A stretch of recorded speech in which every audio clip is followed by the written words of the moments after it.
key thing when you come to move is to plan as carefully as possible, because there are all sorts of different types of plants in your garden. Grasses, for example, they don't really move when they're in full growth like this.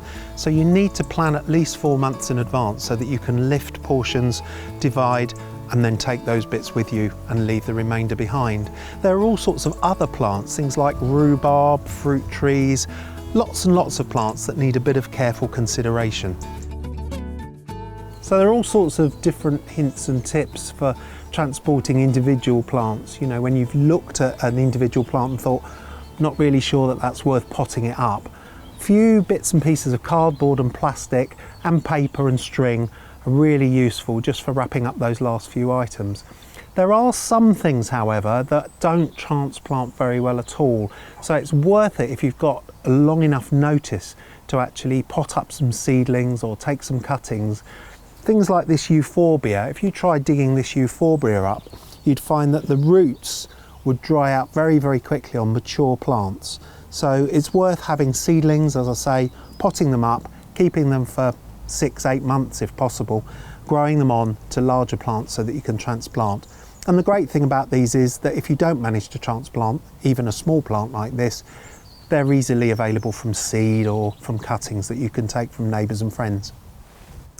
Things with strappy leaves really are easy to move.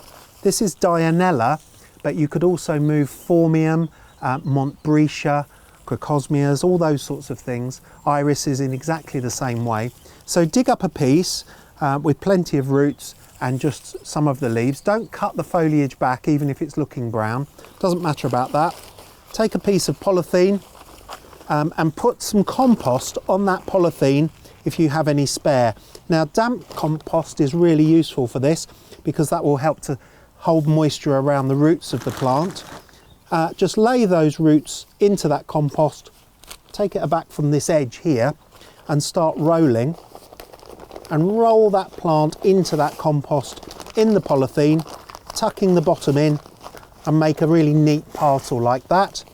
You can then take a piece of string and just tie around the base of that package just to hold it in place while you move.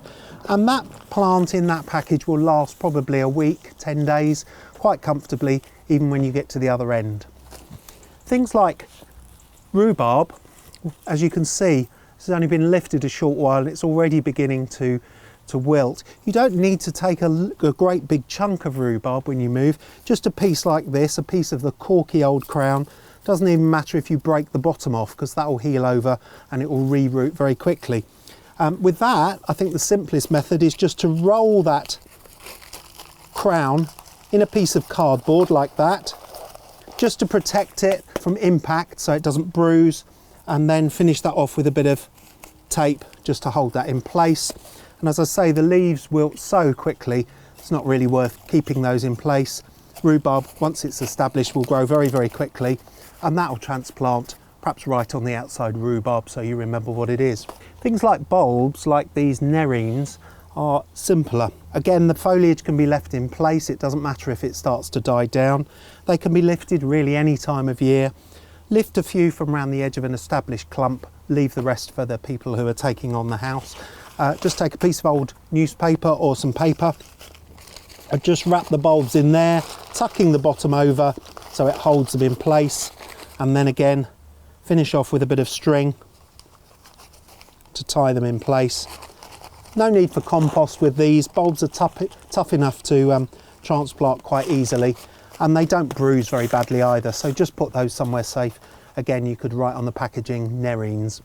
And then lastly, all those little precious seedlings that you might have raised in anticipation of your move. These are some little begonias. Don't rely on them surviving on their transport. Cover them with something just to stop anything dropping onto the top of them, and then just stick a piece of gaffer tape or similar tape on the edges of there. This is an old plastic container that had peaches in it from the supermarket. You can just use that as a cover over the top of seed trays just to hold it in place. If you're still worried, wrap a bit more gaffer tape around the outside and they'll transport really easily. Just remember to keep them the right way up.